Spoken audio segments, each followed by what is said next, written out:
ازيكم عاملين ايه؟ انا ايزيس، اهلا بيكم. لو انتوا اول مره تشوفوني اهلا بيكم برضه. لو انتوا دايما بتشوفوني في الفيديو ده هوريكم المشتريات اللي انا اشتريتها من كوين دي اللي هي باي لورد. اللي مش عارف ايه لورد دي شركه مصريه تقريبا كلنا شفناها في بيوتنا في مصر، يعني اللي هو الحاجات بتاعه الحلاقه وامواس الحلاقه والفوم بتاع الحلاقه ده اهالينا بيستخدموه من زمان يعني. فدلوقتي عاملين كمان لاين للبنات اسمه كوين، فانا اشتريت من على الويب سايت بتاعهم.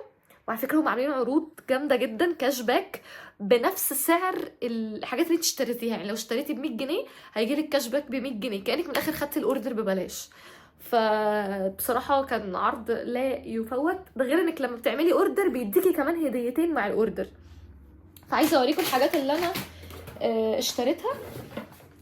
استنوا كده اجمعها لكم كلها علشان اوريها لكم، لان جبت حاجات كتير قوي. بالنسبه لمصاريف الشحن، بصوا في حاجات هم عاملينها يعني عروض كده عاملينها لما بتيجي تشتريها ما بتدفعيش اي شحن.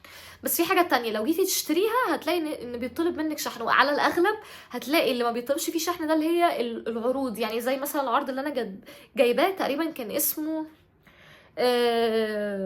جيت ريدي حاجه كده، مش قادره افتكر بصراحه. بس عامه يعني الشحن بتاعهم بيكون 40 جنيه. الاوردر وصل لي في 3 ايام 3 ايام. بصوا انا جبت مجموعه من عندهم كده كان سعرها 550. المجموعه دي يعتبر فيها اغلب الحاجات بتاعتهم، وهوريكم في الاخر الهديتين اللي انا اخترتهم. انا طبعا لسه ما جربتش حاجه، وعايزه اقول لكم ان حاجات كوين مش كلها حلوه بصراحه. يعني في حاجات من عندهم كانت كويسه، في حاجات ما كانتش احسن حاجه.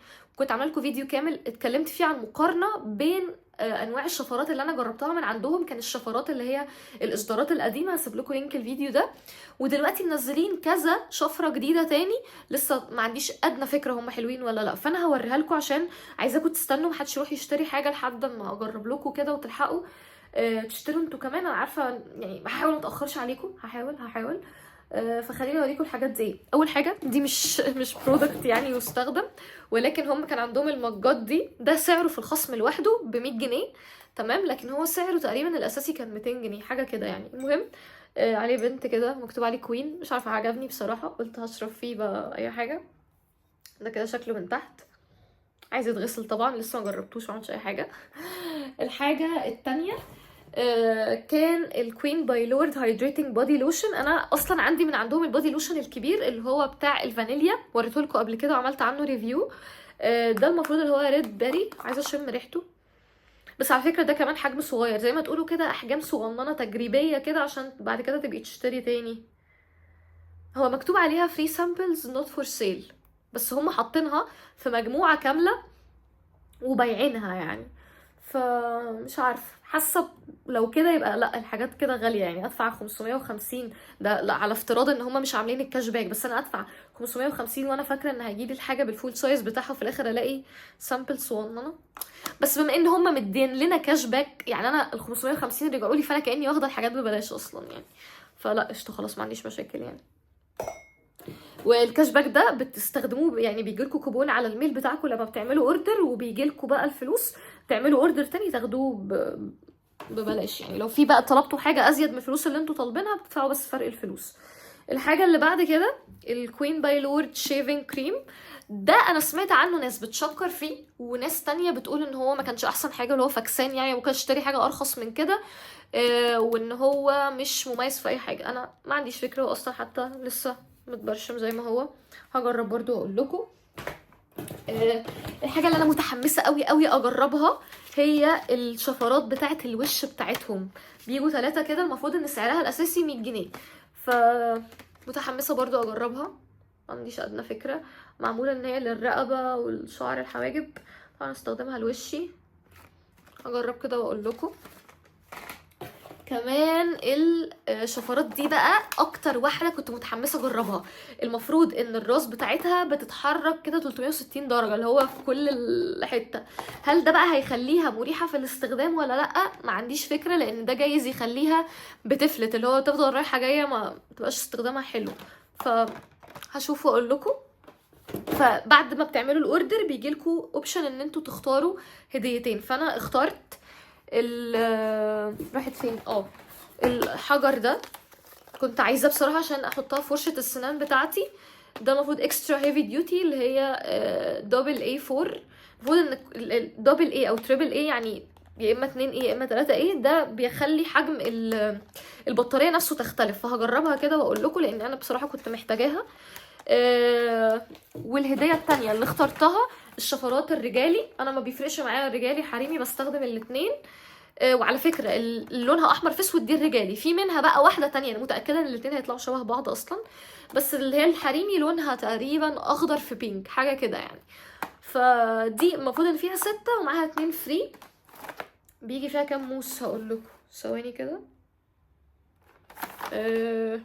تقريبا بيجي فيها 3 امواس، 3 امواس، وهما 8 شفرات. دي بقى المفروض ان هما 3 شفرات، والشفرة فيها اقولك فيها قد ايه، اعتقد فيها 5 فيها 5 بليدز، فيها 5 امواس.